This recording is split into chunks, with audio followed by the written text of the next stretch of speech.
What's going on, everyone? So here's the claim. NASA says Earth orbits the sun in an orbit that isn't a perfect circle, it's an ellipse. That means the distance between the Earth and the sun changes throughout the year. Now around January 3rd, January 4th, we're about 91.4 million miles away, and early July, July 3rd, July 4th, we are about 94.5 million miles away. That's a difference of roughly 3 million miles.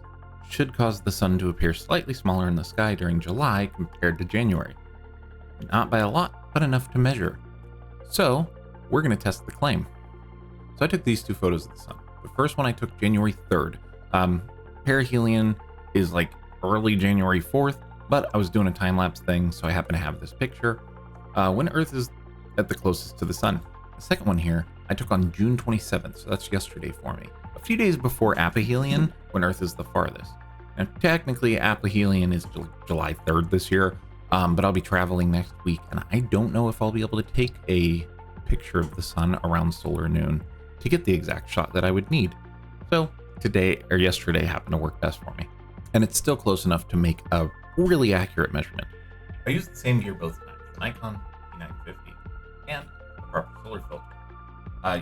So what I did was I pre-programmed the user settings. So as you see, once I switch to user, it just zooms out all the way, well, to a specific thing.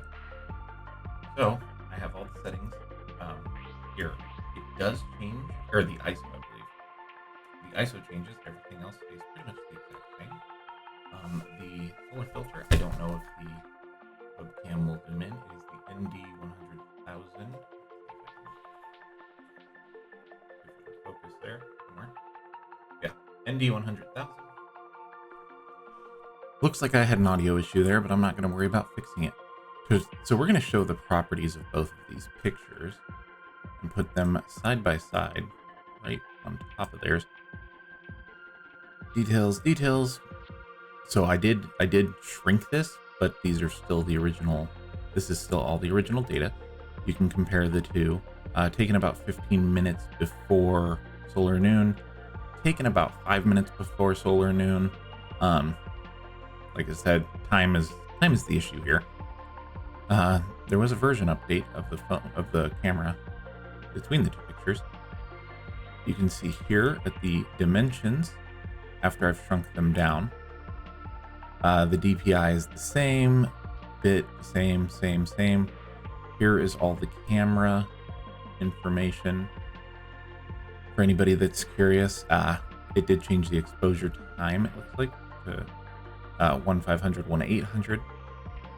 So I said it was ISO, but I guess it was the exposure speed.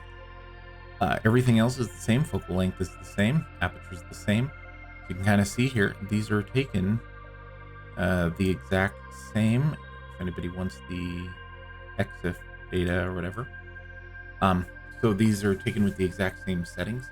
You can see the date created is because this is when I shrunk these down yesterday. And then I'll show the originals just in case anybody wants to get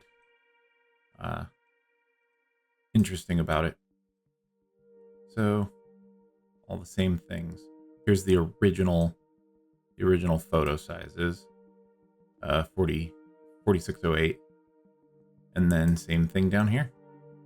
The settings, these might be backwards. Let's double check that. 620. Nope, these are okay. So yeah, so there are those settings. You can compare them if you want. So what we're going to do is use Excel to just show the math. So this is what NASA and science and all of that says about the distances to the sun. January distance, July distance. That is a change of 3.39%.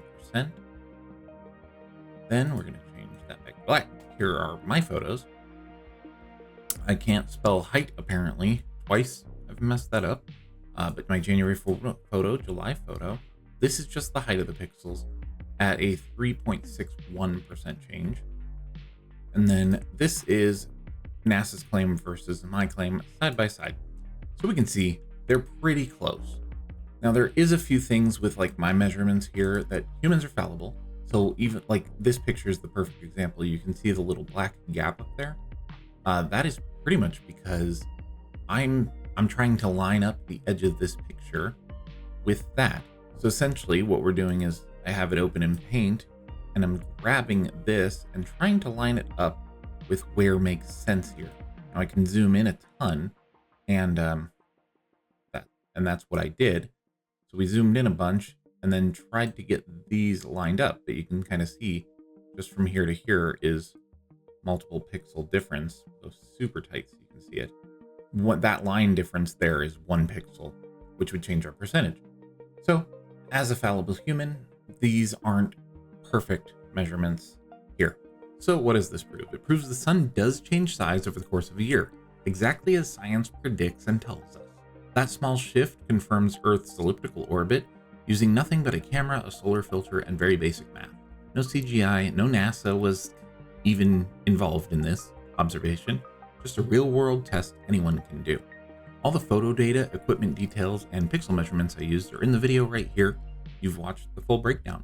If you have any questions, drop them in the comments. If you're a flat earther who thinks you can prove me wrong, message me. I'll send you the original photos with all the information and data, and you can debunk me. Science is testable, repeatable, verifiable. And I hope this shows just how much you can discover with nothing more than curiosity and a good zoom lens. Thanks for watching, and as always, test the claim.